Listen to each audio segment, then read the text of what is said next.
안녕하십니까 성도 여러분. 행복하고 평안한 안식일 맞이하셨습니까? 하나님께서 모든 성도들께서 섬기시는 가정과 하나님의 교회에 놀라우신 축복과 은혜가 넘치는 안식일 되길 주의 이름으로 축원드립니다. 오늘은 하나님의 말씀 마태복음 16장 13절에서 24절의 말씀을 통해서 견고한 그리스도인의 믿음이라는 제목으로 함께 말씀의 은혜를 나누겠습니다. 본문 봉독하겠습니다. 베드로가 예수를 붙들고 항변하여 이르되 주여 그리마옵소서. 이 일이 결코 주께 미치지 아니하리이다. 예수께서 돌이키시며 베드로에게 이르시되 사단아 내 뒤로 물러가라. 너는 나를 넘어지게 하는 자로다. 내가 하나님의 일을 생각지 아니하고 도리어 사람의 일을 생각하는도다 하시고 이에 예수께서 제자들에게 이르시되 누구든지 나를 따라오려거든 자기를 부인하고 자기 십자가를 지고 나를 따를 것이니라. 아멘. 미국 켄터키 대학에 전설적인 농구팀 감독이 있었습니다.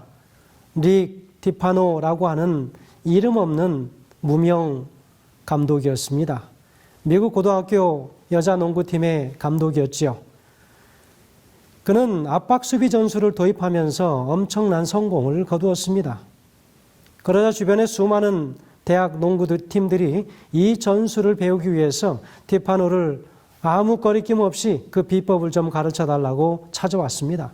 그는 기꺼이 기쁘게 그것을 가르쳐 줍니다. 그러나 대부분의 팀들은 그 전술을 도입하지 못하고 실패했습니다. 왜냐하면 그 전술을 소화하기 위해서는 엄청난 체력이 필요했기 때문입니다. 이를 위해서는 뼈를 깎는 훈련이 필요되었습니다. 그 팀들은 다 적절하게 적당하게 잘하는 그런 팀들이었습니다. 그래서 그 무서운 훈련을 감당해야만 한다고 하는 절박감이 그들에게는 없었습니다. 최고가 될 수 있는 길을 몰라서 못한 것이 아니라 알면서도 힘든 길을 가기 싫어서 포기한 것입니다. 많은 경우 사람들이 길을 몰라서 못하는 것이 아니라 그 길을 가기 위해서 치러야 할 대가들이 너무나 컸기 때문에 그들은 그 길을 가기 힘들었던 것입니다.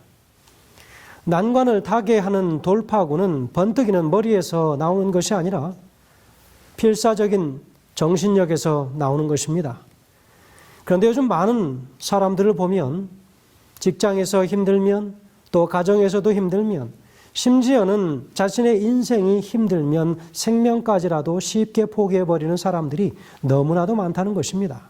베드로는 그 실체가 그리스도의 죽음이라고 하는 것이 밝혀지면서 그것을 거부함으로써 그의 신앙 고백을 한 것에 관한 그 실체가 잘못되었음을 예수님으로부터 아주 극단적인 책망을 듣게 됩니다. 바로 그것이 사단아 내 뒤로 물러가라. 너는 나를 넘어지게 하는 자로다. 내가 하나님의 일을 생각지 아니하고 도리어 사람의 일을 생각하는도다 라고 말씀하십니다. 여러분, 우리가 보았던 이 본문의 말씀 24절의 말씀을 우리는 세 부분으로 나눌 수 있겠습니다. 특별히 첫 번째, 누구든지 나를 따라오려거든 이라고 하는 말씀입니다. 오려거든이라고 하는 바로 그 말씀은 오직 신실한 제자들에게만 해당된다는 것을 뜻하는 것입니다. 두 번째, 자기를 부인하고 라고 하는 말씀이지요. 자기를 부인이라고 하는 자기를 부인한다 라고 하는 자기 부인이라고 하는 이 단어는 바로 이기적인 의지와 방법을 기꺼이 포기하는 것을 의미합니다. 자신이 가지고 있는 정욕이나 그리고 물질에 관한 물욕 그리고 그 심령 속에 있는 악한 모든 생각들을 기꺼이 포기하라고 하는 뜻입니다. 세 번째는 날마다 제 십자가를 지고라고 하는 구절입니다. 여기에서 말하는 이 날마다라고 하는 이 말은 자신의 의지에 대하여 끊임없이 죽는 것을 강조합니다. 우리 주님을 위하여 고난과 죽음의 각오를 매일 매 순간 끊임없이 하며 살아가라고 이야기하는 것입니다. 나를 따르라고 말씀하시지요. 어떠한 역경에서라도 순종하라고 이야기하는 것입니다. 그리스도인의 삶은 자기 부인의 삶의 연속입니다. 그는 자신을 위해서 말하지도 않고 자신을 위하여서도 애쓰지 않는 사람입니다. 자신의 모든 행동과 감정과 의지를 자기 자신의 모습을 드러내지 않고 온전히 다 부인하며 살아가는 사람이 그리스도인입니다. 베드로가 왜 그렇게 말하였을까요?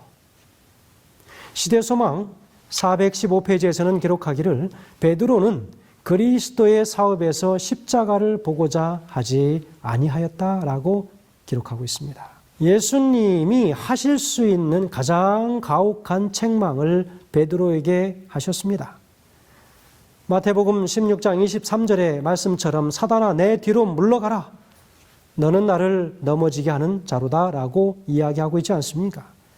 베드로를 향하여 사단아 라고 이야기하였지만 사실은 베드로 뒤편에 있는 베드로의 심령을 움직이고 있는 사단의 영을 지적하고 있는 것이죠. 리비언 헤랄드지 1897년에 기록된 말씀에는 이런 이야기가 있습니다. 베드로는 사단이 거기에 있는 것을 알아차리지 못했지만 그리스도는 그 사기꾼의 인석을 간파할 수 있었다 이야기하고 있습니다. 여러분, 오늘 우리는 이 본문의 말씀을 통해서 몇 가지의 것들을 좀 나눠야 하겠습니다. 그 첫 번째는 장애물을 디딤돌로 보라고 하는 것입니다. 폴 스톨스 박사라고 하는 사람은 인간의 능력을 말하는 데 있어서 지성도 중요하고 체력도 감성지수도 다 중요하지만 그 어떤 것보다도 특별히 모든 고난과 역경들을 이겨내는 그 의지력인 바로 역경지수가 아주 중요함을 그는 주장합니다. 폴 스톨스 박사는 그의 연구에 의하면 인생의 역경에 부딪힐 때 그 나타나는 사람들의 모습을 보면 세 가지 유형으로 그는 구별할 수 있다라고 이야기합니다. 그 첫 번째는 무엇이냐면 힘든 문제만 부딪히면 포기하고 도망가는 바로 퀴터형의 사람입니다. 모든 일들을 멈추고 스탑하는 것입니다. 모든 이 세계 인구의 전체 20%에 상당하는 사람은 바로 이런 유형의 사람이라고 이야기합니다. 두 번째는 포기하지 않고 그렇다고 역동적으로 문제를 해결하는 것도 아닌 바로 그 자리에 주저앉아서 현상을 유지하는 그런 유지형, 다시 말하면 캠퍼형이라 그는 그렇게 이야기합니다. 세상 전체 인구의 60%에 상당하는 사람이 바로 여기에 속한다라고 이야기합니다. 세 번째는 역경을 만나도 포기하지 않고 모든 힘을 동원해서 반드시 그 장애물을 기어 올라가 정복하는 클라이머형이 있다라고 이야기합니다. 전 모든 사람의 20%에 상당하는 사람들이 바로 이런 유형에 속한다라고 이야기합니다. 이 클라이머의 능력을 스톨스 박사는 역경지수라고 그렇게 부르습니다. 저는 여기 하나 더 추가해서 클라이머들 중에서 뒤에 남아있는 퀴터형과 캠퍼형을 기억하고 다시 그 자리에 돌아가서 그들을 다시 이끌고 그 산을 넘어가는 유형의 사람을 리더라고 그렇게 부르고 싶습니다. 여러분, 뛰어난 머리와 좋은 환경에 맞물려서 자신감 넘치는 인생을 사는 사람들도 있지만 의외로 조그마한 시련만 만나도 그것을 견디지 못하고 쉽게 포기해 버리려고 하는 좌절하는 그런 유형의 사람들도 많습니다. 자신의 역경지수가 약하다고 생각된다면 오늘 이 순간부터 하나님께 그 역경지수를 높게 해달라고 기도하는 것도 좋을 것입니다. 모든 사람에게는 아무리 완벽해 보이는 사람일지라도 나름대로의 약점과 아픔들이 있습니다. 그러나 자신의 연약함 때문에 주눅들지 말라고 오늘 하나님께서는 우리에게 말씀하십니다. 바울은 자기 육체의 가시를 제거해달라고 우리 주님께 요구했습니다. 학자들은 바울의 몸을 오랫동안 괴롭혔던 질병이 있었을 것으로 추정합니다. 죽은 사람도 기도로 살려냈던 능력의 하나님의 종, 사도 바울. 정작 자기 자신의 몸에 있는 병은 치유하지 못했습니다. 아니, 하나님께서 고쳐주시지 않으셨다라고 하는 것이 더 맞을 것입니다. 바울이 몇 번씩 기도했는데도 안 고쳐주셨습니다. 오히려 이렇게 대답하셨습니다. 고린도후서 12장 9절에는 이야기하시죠. 내 은혜가 내게 족하니라 그랬습니다. 여러분, 얼마나 실망스러운 답입니까? 얼마나 하나님과 그 관계가 좀 멀어지게 하는 그런 이야기입니까? 하나님께서 우리를 그렇게 친한 친구로 보신다면 이렇게까지 말씀하실 수 없는데 내 은혜가 내게 족하다라고 말씀하시는 것입니다. 바울은 가시가 없어지는 게 아니라 가시를 안고 살아가는 바로 은혜가 그에게 찾아왔다는 사실을 그는 깨달았습니다. 육체를 고통스럽게 만드는 그 가시가 바울의 영혼 안에서 놀라운 무엇인가를 만들어낸 것입니다. 가시가 있었던 덕에 은혜와 능력이 더 그에게는 커졌던 것이지요. 우리의 약점을 통해서 하나님이 친히 일하시기 때문이라고 하는 사실을 오늘 우리는 기억해야 합니다. 하나님이 우리를 한 단계 더 높이 새로운 차원으로 데려가려 하실 때에 우리는 새로운 장애물을 만나게 됩니다. 전에 만나지 못했던 새로운 장애물들, 새로운 싸움들을 치러야 하는 것이었습니다. 그런데 우리는 장애물들을 만나고 역경에 처할 때마다 부정적으로 반응하게 되지요. 난 자꾸 왜 이러지? 왜 사람들이 나를 비판하는지 잘 모르겠어. 왜 내 일이 안 풀리는지 모르겠어. 왜 힘든 일이 계속 내게 일어나고 있는 거지? 나는 여기까지인가 보다. 이제 한계에 다 다다랐어. 내가 뭘 잘못했을까? 아무것도 하지 말고 가만히 있을 걸 그랬나? 온갖 생각들이 우리의 마음 속에 스쳐 지나가게 됩니다. 새로운 장애물이 왔다는 것은 새로운 축복이 바로 눈앞에 왔음을 뜻하는 것이라고 하는 것을 오늘 우리는 사도 바울의 모습을 통해서 배우게 됩니다. 하나님은 새로운 차원으로 우리를 데려가시기 위해서 새로운 장애물과 역경을 허락하시는 것이지요. 장애물은 하나님이 우리를 높이시기 위한 도구로 사용될 줄을 오늘 우리는 믿어 의심치 말아야 할 것입니다. 하나님은 다윗을 그토록 사랑하셨지만 다윗 앞에 무서운 대적 골리앗을 보내셨습니다. 다윗을 죽이려고 했을까요? 망신시키려고 한 것이었을까요? 여러분, 아닙니다. 전 이스라엘에 대적할 사람이 없었던 바로 이 거인 골리앗. 모든 사람에게 공포의 대상이었던 골리앗. 어느 누군가는 쓰러뜨려야 할 사람이었습니다. 무명소년 바로 다윗이 일약 이스라엘 국가의 영웅으로 부상할 수 있었던 것이죠. 그래서 하나님이 이토록 힘든 장애물을 다윗 앞에 보내신 것입니다. 여러분, 골리앗 하나쯤은 쓰러뜨려야 전 이스라엘에 소문이 나지 않겠습니까?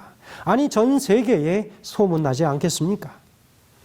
골리앗은 당시 모든 이스라엘 용사들을 공포에 떨게 무시무시한 이 거인이었지만 바로 이 골리앗이야말로 다윗의 이름을 세상에 드러내기 위하여 하나님께서 들어 쓰셨던 도구였었던 것이죠. 골리앗은 다윗의 거침돌이 아니라 오히려 다윗을 높이기 위한 디딤돌이었습니다. 우리 앞을 가로막는 문제의 크기는 우리에게 주실 하나님의 미래에 우리에게 주실 축복의 크기와 정비례한다고 하는 사실입니다. 여러분, 우리가 만난 문제들이 힘드십니까? 우리가 만난 문제가 도저히 그것을 뛰어넘을 수 없을 것처럼 보이십니까? 다윗처럼 우리가 극복할 수 없는 그런 큰 산처럼 보이십니까? 성도 여러분, 그러나 침체되지 말고 용기를 내야 합니다. 문제가 힘들다고 도망하면 하나님이 예비하신 축복으로부터 도망하는 것이 되는 것입니다. 골프공의 표면에는 울퉁불퉁한 굴곡들이 있습니다. 이 굴곡을 딤플이라고 그렇게 이야기하지요. 마치 보조개와 같은 것이지요. 사실 맨 처음에 사용되었던 이 골프공은 표면이 아무것도 없는 매끈매끈한 그런 표면이었습니다. 그런데 어느 날 어떤 사람이 표면에 굴곡이 있는 공이 매끈한 공보다 쳤을 때 멀리 날아간다고 하는 사실, 비거리가 더 멀리 나간다고 하는 사실을 깨닫게 되었습니다. 표면에 생긴 이 딤플들이 공기의 저항을 줄여주기 때문에 훨씬 더 멀리 날아간다고 하는 과학적인 근거를 가지고 증명했습니다. 그래서 골프공에는 400개 내지 500개의 그 딤플들을 넣는 것이 이제는 일반화되었습니다. 여러분, 축구에서도 더 그 축구를 흥미롭게 하기 위해서 볼의 스피드를 더 높이기 위해서 공의 표면에 그런 딤플 같은 그런 모형을 집어넣기도 합니다. 때로는 이해할 수 없는 고난과 아픔들이 우리에게 찾아올 때가 있지만 그 아픔들 속에는 모두 하나님의 신비한 뜻이 담겨 있다고 하는 사실을 오늘 우리는 기억해야 할 것입니다. 그 고난들이 우리 인생의 됨풀이 되어서 우리를 더 멀리 그리고 더 힘있게 먼 곳으로 날아갈 수 있도록 우리를 움직이게 한다고 하는 사실입니다. 두 번째는 사람들의 소리로부터 마음을 지키라고 하는 것입니다. 사무엘하 16장 5절에서 14절의 이 말씀 속에는 바로 다윗의 이야기가 나와 있습니다. 12절, 13절에 보면 그가 그것들로부터 귀를 막는 것을 보게 됩니다. 주위 사람들의 비난과 조소는 우리의 역경지수를 무섭게 떨어뜨립니다. 천하의 다윗에게도 평생 그를 따라다니며 비난과 조소를 퍼붓는 사람들이 있습니다. 여러분, 우리에게도 무엇인가를 잘못하면 그것이 꼬리표가 되어서 어디로 가든 그것이 그 사람의 원래의 모습인 것처럼 그렇게 평판을 붙이는 사람들이 많이 있습니다. 잘 될 때는 잘 된다고 시기심과 질투심으로 욕하고 안 될 때는 야유와 비난을 퍼붓습니다. 특히 다윗의 아들 압살롬의 반역으로 인해서 수도 예루살렘으로부터도 쫓겨 달아나던 정말 어렵고 힘들 때 다윗을 향해서 정말 아귀같이 악담을 퍼부어대던 사람들도 있었습니다. 이제 다윗은 다 끝났다. 하나님도 이제는 다윗을 버렸다라고 이야기합니다. 이제 다윗은 그 아들 손에 죽게 되었다라고 이야기하지요. 여러분, 우리 인생에도 힘든 장벽에 부딪혀서 안 그래도 힘든데 옆에서 상처에 소금을 뿌리는 것처럼 그렇게 하는 많은 사람들이 있지 않습니까? 그거 바로 꼴 좋다. 내 그럴 줄 알았다. 이제 다시 일어나지 못할 거야. 아무도 안 도와줄걸. 오래 버티지 못할 거야. 이야기합니다. 하지만 다윗은 하나님만 믿고 모든 부정적인 요소들, 그 소리들에 자신의 귀를 막는 것을 보게 됩니다. 우리도 그래야 하지 않겠습니까? 물론 사람들의 비판 속에 우리가 수용해야 할 것들도 있지만 나를 낙담케 하고 그 소리가 나의 마음을 더 구렁텅이로 떨어뜨리는 일도 하게 됩니다. 나를 향한 하나님의 축복을 의심케 하는 소리들에 대하여 철저히 우리 자신들이 귀를 막아야 할 것입니다. 성경 잠언 4장 23절에서 말하기를 무릇 지킬 만한 것보다 더욱 내 마음을 지키라. 생명의 근원이 이에서 남이니라 라고 이야기하고 있습니다. 사람들의 독한 비난과 공격 가운데 우리의 마음을 지킬 수 있는 비결은 오직 하나님의 말씀에 귀를 기울이는 것입니다. 사람들의 비난과 공격이 힘들수록 하나님의 말씀을 더 많이 읽고 묵상해야 합니다. 우리는 힘들고 어려우면 말씀과 기도 속에서 점점 멀어져 가려고 하는 우리 자신들을 발견하지만 그러나 힘들어도 그 말씀 곁에 머물러 있어야 합니다. 말씀이 우리를 살려내는 것입니다. 저도 그것을 경험했습니다. 하나님의 말씀으로 내 마음을 강하게 추스리시고 또 그것이 신실하고 강인하게 버텨내는 그런 삶 능력의 말씀이 되게 하시길 주의 이름으로 축원드립니다. 모세의 뒤를 이어서 약속의 땅을 정복하는 전쟁을 앞두고 두려움에 떨고 있었던 한 사람이 있었습니다. 누구였을까요? 여호수아였죠. 여호수아에게 하나님은 강하고 담대하라고 말씀하시면서 말씀을 주야로 묵상하면서 순종하라고 말씀하셨습니다. 여호수아서 1장 7절에서 9절의 말씀에는 이렇게 기록하고 있습니다. 오직 강하고 극히 담대하며 나의 종 모세가 내게 명령한 그 율법을 다 지켜 행하고 우로나 좌로나 치우치지 말라. 그리하면 내가 어디로 가든지 형통하리니 이 율법책을 내 입에서 떠나지 말게 하며 주야로 그것을 묵상하며 그 안에 기록된 대로 다 지켜 행하라. 그리하면 내 길이 평탄하게 될 것이며 내가 형통하리라. 내가 내게 명령한 것이 아니냐. 강하고 담대하라. 두려워하지 말며 놀라지 말라. 내가 어디로 가든지 내 하나님 여호와가 너와 함께 하느니라 하시니라 라고 기록하고 있습니다. 사람들이 하는 말이란 대부분 무슨 이야기일까요? 그거 해봤는데 안 되는 거야. 나도 그거 다 해보았어. 여러분, 안 된다, 어렵다, 불가능하다라고 하는 부정적인 말들이 대부분입니다. 그 소리들만 듣고 있으면 낙담되어서 아무것도 할 수가 없습니다. 그들이 내 인생을 대신 살아줄 것도 여러분 아닙니다. 힘들수록 우리는 하나님의 말씀을 집중해서 많이 읽고 들어야 합니다. 말씀을 통해서 하나님이 우리를 치유하시고 격려하시면서 번뜩이는 하늘의 지혜를 순간순간 우리 자신들에게 공급해 주시는 것을 우리는 말씀을 통하여 깨닫습니다. 여기서 묵상한다라고 하는 이 말씀은 무엇일까요? 히브리어로 중얼중얼 말한다, 그런 뜻입니다. 중얼중얼 계속 말한다는 것입니다. 말씀을 묵상할 뿐만 아니라 계속해서 그 말씀을 자기 자신에게 스스로 선포해 줘야 된다라고 하는 것을 이야기하고 있습니다. 예를 들면 내게 능력 주시는 자 안에서 내가 모든 것을 할 수 있느니라. 혹은 내가 죽지 않고 살아서 하나님의 영광을 선포하리라 라고 하는 말씀을 선포하는 것입니다. 사람의 말은 우리의 힘이 빠지게 하는 경우가 많지만 하나님의 말씀은 없던 힘도 생기게 하고 죽었던 사람도 살려내는 것이 하나님의 말씀 아니겠습니까? 말씀을 받쳐주는 것이 기도이기도 합니다. 기도는 우리 모든 것을 축복하고 모든 악한 것들을 대하여 마주할 수 있는 힘과 능력을 주는 매개체입니다. 기도는 우리에게 아주 큰 영향을 끼치는 것이죠. 모든 부분에서 영향을 끼치게 됩니다. 바로 여기에 기도의 엄청난 가능성을 오늘 우리는 보게 되는 것입니다. 우리 인생에 얼마나 많은 쓴맛들이 바로 기도에 의해서 단맛으로 변하는 것을 오늘 우리는 경험합니까? 얼마나 나약한 사람들이 기도 앞에서 정말 강인해졌는지 수도 없이 헤아릴 수가 없습니다. 기도의 줄을 놓지 않고 잡고 있는 사람은 약한 것 같지만 그러나 하나님께서 그를 강하게 하십니다. 말씀과 기도로 다져진 사람은 역경지수가 높은 사람입니다. 오늘 우리가 함께 나눌 세 번째 말씀은 신앙 공동체의 힘이 중요하다라고 하는 것입니다. 오래전 노스캐롤라이나 주에 기록적인 토네이도가 불어닥쳤습니다.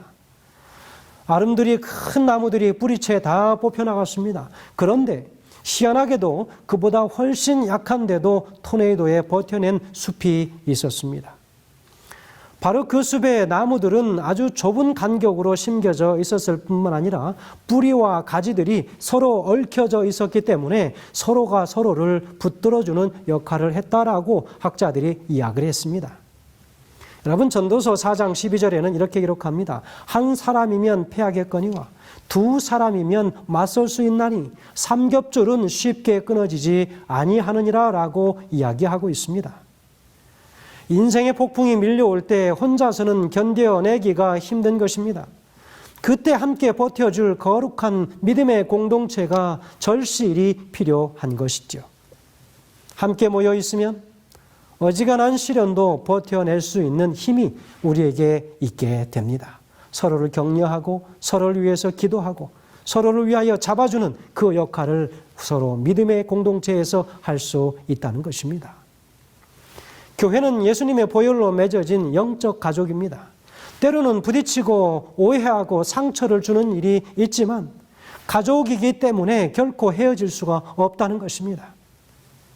예수님께서도 마태복음 18장 20절에서 이야기한 것처럼 두세 사람이 내 이름으로 모이는 곳에 내가 함께 있을 것이라고 분명히 말씀하시며 그리고 교회의 공동체가 함께 붙어 있으라고 오늘 우리에게 권면하고 있습니다.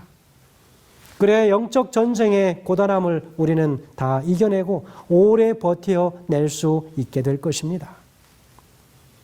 동물의 왕국에서도 보면 맹수는 무리로부터 떨어져 있는 동물들을 공격합니다.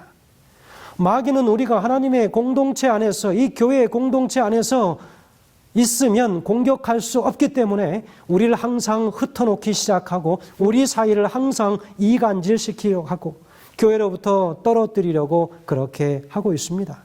결국은 사단이 원하는 것이 무엇입니까? 교회에 나오지 못하도록 하는 것입니다. 그럴수록 우리는 기도하면서 서로를 사랑하고 격려하며 나가야 할 것입니다. 우리는 흔히 힘들고 어려우면 교회에 가지 않는 것이 가장 최선의 방법인 것처럼 생각하고 그렇게 판단하고 행동하지만, 그러나 여러분, 힘들고 어려울수록 우리가 반드시 해야 할 것은 믿음의 공동체 안에서 함께 견디어 내는 것이라고 하는 것입니다. 보기 싫은 사람 안 보면 잠시 마음은 편해도 그러나 우리의 믿음에는 큰 손해가 있다고 하는 것입니다. 그를 위하여 기도하는 것, 그것을 인하여 우리 신앙의 깊이가 더해가는 것이라고 하는 것을 오늘 우리는 기억해야 합니다. 알리바바의 대표 마윈 회장은 처음에는 똑똑한 사원들이 회사를 살린다는 생각을 가지고 있었기 때문에 형편이 어렵던 회사 초창기에도 엘리트 사원들을 데리고 함께 그 길을 왔습니다. 이러한 일 때문인지 바로 이 회사는 조금씩 성장해 나갔습니다. 그러나 회사가 제 궤도에 올라서고 그들이 이제 그 회사와 함께 유명세를 타기 시작했습니다. 그런데 유명한 엘리트 이 직원들이 다른 회사로 스카우트 되거나 그리고 좋은 경력을 쌓아서 그들이 창업을 하려고 떠나는 것입니다. 남아있는 직원들은 마윈 대표가 생각하기에 별 볼 일 없는 사람들 뿐이라고 그는 생각했습니다. 그렇게 회사가 끝났다라고 느꼈을 때 하루는 점심시간에 어떤 직원이 어려운 회사 사정을 다 안다라고 하면서 자기가 대신 그 회장에게 점심을 대접하겠다라고 이야기하는 것입니다. 또 어떤 직원은 게시판에 알리바바는 좋은 기업입니다 라고 하는 문구를 써놓고 또 어떤 것이라도 이 회사를 위하여 지원하겠다라고 하는 사람이 있었습니다. 마윈 회장은 그 문구를 볼 때 눈물이 왈칵 쏟아졌습니다. 이때의 경험으로 그는 이익만을 쫓는 엘리트보다 감사할 줄 아는 평범한 직원이 진짜다라고 하는 것을 그가 깨닫게 되었습니다. 그리고 그런 신념을 갖고 일을 하게 되었고, 그리고 그들과 함께 그 어려운 시간 그 알리바바 회사를 다시 지금의 회사로 그렇게 탈바꿈시켜 놓게 된 것입니다. 어려울수록 떠나지 않고 힘이 되어주는 사람이 진짜 친구입니다. 이사야서에는 남은 자들이라고 하는 말이 자주 나옵니다. 바벨론이 유다를 멸망시킨 뒤에 바로 용사들은 다 죽이고 부자와 학자들은 다 포로로 잡혀갔습니다. 유대 땅에는 인구 10분의 1밖에 남지 않았습니다. 바로 이들 남은 자들은 대부분 병이 들었거나 늙었거나 또 못 배우고 가난한 사람들이었습니다. 그러나 못생긴 나무가 산을 지킨다라고 하는 말처럼 그들은 하나님이 주신 약속의 땅을 떠나지 않고 굶주린 배를 움켜쥐고 병든 몸을 추스리며 끝까지 그 땅을 지켜내는 것입니다. 인간적인 기준으로 보면 이 사람들을 가지고 무엇을 할까라고 한숨 섞인 말을 할 수 있지만 하나님은 그들을 통해서 소망의 새 역사를 시작하십니다. 사람들이 보기에는 건축자의 버린 돌과 같은 남은 자들을 하나님이 귀히 여기시고 축복하셔서 서로 사랑하게 하시고 바로 함께 모이게 하시며 그들의 모든 모임 위에 은혜와 능력을 기름 부으셔서 그들을 들어 사용하신다고 하는 사실을 오늘 우리는 말씀을 통해서 보게 됩니다. 남은 자들은 보잘것없어 보이지만 오히려 영적인 저력이 있는 존재들입니다. 세상이 모르는 신실함과 강인함이 있습니다. 이런 사람들이 바로 끝까지 남아서 하나님의 약속을 함께 거두어 드리는 사람들이 될 것입니다. 시대소망 415페이지와 16페이지에는 바로 이렇게 기록하는데 거기에는 사단이 베드로와 예수님 사이에서 일어나길 바라는 것 세 가지를 기록하고 있습니다. 그것이 무엇일까요? 첫 번째는 사단은 예수님을 낙담하게 해서 그를 그 사명에서 돌아서게 하려고 애쓰고 있었으며 베드로는 그의 맹목적 사랑으로 유혹의 말을 하고 있었다라고 이야기하고 있습니다. 이 생각의 장본인은 악의 임금 바로 사단이었습니다. 두 번째는 사단은 예수께서 베드로가 그의 눈을 돌려 보기를 원하셨던 바로 그 십자가를 보지 못하게 하기 위하여 세상의 영광에 시선을 집중시키고자 하였다라고 기록하고 있습니다. 성도 여러분, 우리의 눈이 어디로 향해야 되는지 오늘 말씀을 통하여 분명히 기록하고 있습니다. 세 번째는 사단은 그 제자의 마음이 자기를 위하여 그리스도께서 굴욕을 당하시는 것을 보고도 감동을 받지 못하도록 그의 선생과 베드로 사이에 끼어들었다라고 이야기하는 것입니다. 여러분, 마귀라고 하는 이 디아블로스라고 하는 이 존재는 사이에 끼어들어서 이간질하는 존재라고 하는 뜻입니다. 사단은 여전히 우리 사이에 그렇게 일을 하고 있습니다. 우리의 친했던 그 사람들, 우리의 친했던 영적인 교우들이 다 마음이 갈라지고 산산조각 나는 그 이유는 바로 사단이 우리 사이에 들어오도록 그 틈을 내어주었기 때문인 것이죠. 베드로는 바로 세상의 영광에 주목하게 되는 것이었습니다. 예수님께서 이 세상의 임금이 되기 원하였던 것이죠. 우리 예수님께서는 베드로의 그 마음을 아시고 말씀하십니다. 사단아, 내 뒤로 물러가라. 나와 나의 실수하는 종 사이에 더 이상 개입하지 말라고 이야기합니다. 내가 베드로와 직접 면대하여 나의 사람의 오묘를 그에게 드러낼 수 있게 하라라고 그렇게 이야기하고 있습니다. 예수님께서 보시기에 베드로의 그러한 행동은 지극히 인간적이고 근시안적인 생각이었던 것을 분명하게 보셨습니다.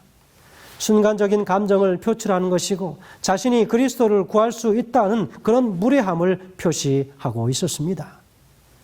이런 실수는 누구라도 범할 수 있는 것이지요. 예수님의 제자 중 가장 뛰어난 수제자였던 바로 베드로. 그는 방금 전에 주는 그리스도시요 살아계신 하나님의 아들이시니다라고 그는 고백했기 때문에 우리 주님의 칭찬을 들은 그 순간 베드로는 순식간에 인간적인 생각과 안목에 사로잡히게 되었습니다. 그래서 인간의 일을 말하지 않았는가 싶습니다. 그러나 이러한 어떠한 인간적인 안목으로 예수를 욕보이는 생각이나 혹은 행동들과 같은 걸림돌들이 있을지라도 이러한 돌을 오히려 디딤돌로 보게 하시고 또 우리의 믿음이 한 단계 더 성장할 수 있게 되는 참으로 믿음의 그런 훈련의 시간이 되길 간절히 소원합니다. 성도 여러분, 우리들에게 매일 매 순간 찾아오는 이런 도전들이 있을 때마다 어떻게 하시겠습니까? 세상의 방법과 세상의 안목으로 그 문제를 바라보지 마시고 우리 하나님께서 허락하신 그 말씀을 통하여 분명한 확신을 갖고 기도를 통하여 그 모든 문제들을 뛰어넘을 수 있는 능력을 얻게 되시는 우리 모든 성도들이 되시길 간절히 소원하면서 말씀을 드리겠습니다. 기도하시겠습니다. 하늘에 계신 아버지 하나님, 오늘 우리에게 주신 귀한 말씀을 통하여 우리가 힘들고 어려운 이 세상을 살아가는 와중에 종종 만나는 이 걸림돌들로 인하여 좌절하거나 넘어져서 그 상처 때문에 그 심령이 상하지 않도록 주님 도와주시옵소서. 주님, 그 모든 역경들을 오히려 디딤돌 삼아서 다시 일어나게 하셔서 우리 하나님께로부터 떨어지지 않고 우리 하나님의 교회들로부터 떨어지지 않는, 그리하여 하나님의 능력 가운데 거하는 하나님의 백성들 되게 하시기를 예수님의 귀하신 이름으로 간절히 기도드리옵나이다. 아멘.